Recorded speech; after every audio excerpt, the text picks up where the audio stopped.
Truck buyers have finally had enough, and these dealerships cannot sell these $100,000+ trucks, and they have been sitting 400, 500, 700, even 800 days. A 2022 Harley Davidson 1500 Sierra still on the lot in my area. Can you believe that? A 2022, and it's the beginning of 2025. That's how bad these dealerships mess up, but most of the time, it's when they add these extra packages, Spider packages, Black Widow package, whatever they call it, Harley Davidson package, Black Ops package for $30,000, $40,000, $50,000 for these BS packages when you can go on your own and get the lift and tires and all this stuff for a better deal most likely. And what happens to the original wheels and tires and all that stuff that you took off? So it's just a lose-lose situation for the customer, and these overpriced $100,000 pickups have been sitting for 600, 700, 800 days on the lot just rotting away. So yeah, they might discount them 20, 30 grand, but if they're so overpriced, the discount doesn't mean crap, to be honest. And that's the thing. Every manufacturer rose their MSRP since 2020,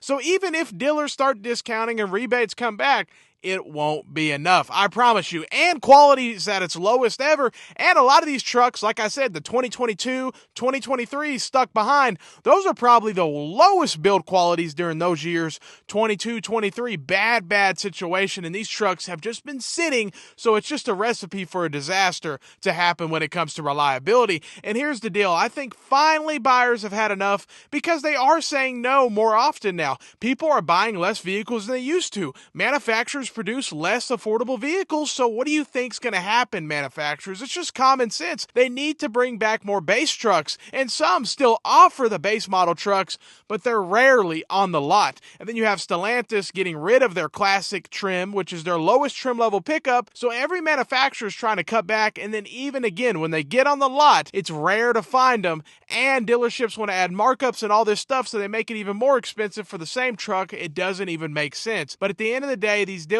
are struggling, and they're going to be it's going to be a rude awakening for 2025, because you're still going to have 22s, 23s sitting on the lot, and 24s are all over the place. They're sitting. What are you going to do with this old inventory? 2025s arrive, 23s are sitting there. Who would buy a 22 or a 23 in 2025 if it's a brand new car? It doesn't make sense. It's almost worse than it being a used car because it's just been sitting outside. Especially think about if it's a hybrid.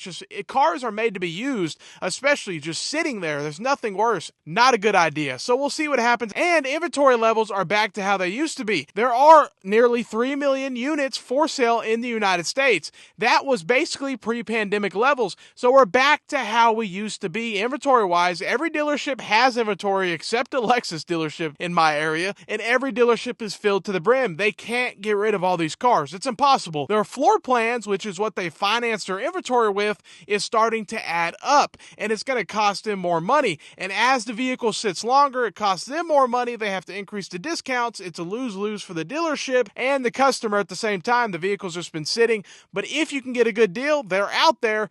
But in my opinion, the vehicle quality combined with the price increases, there's very few deals out there. There really is. But there are still some, and especially some of the base model trucks, and some manufacturers still offer V8s, but the problem is they put in some sort of fuel management system, and it's going to make it so unreliable. So there's just so many issues with new vehicles, it's not even funny. But I think buyers have had enough with $100,000+ pickup trucks and SUVs, but mainly these trucks.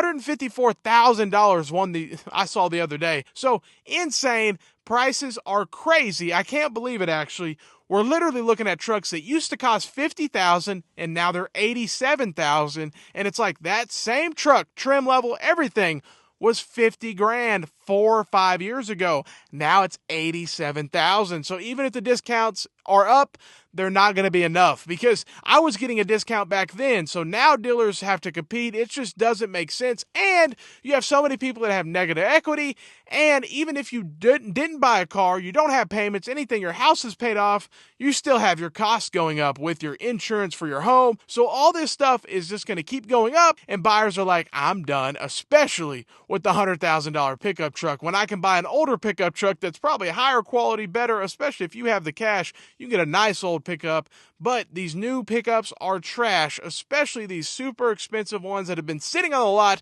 with Harley Davidson packages and Spider packages and all this BS lifted up, and it's not even a good lift, to be honest. A lot of times it's a no-name lift. I'm like, what in the world for 30 grand? It's crazy, and I can't believe people buy this. And again, where's your stock wheels and tires? These dealers think they're doing something. It's hilarious. Let me know what you think. Have a great day and stay blessed.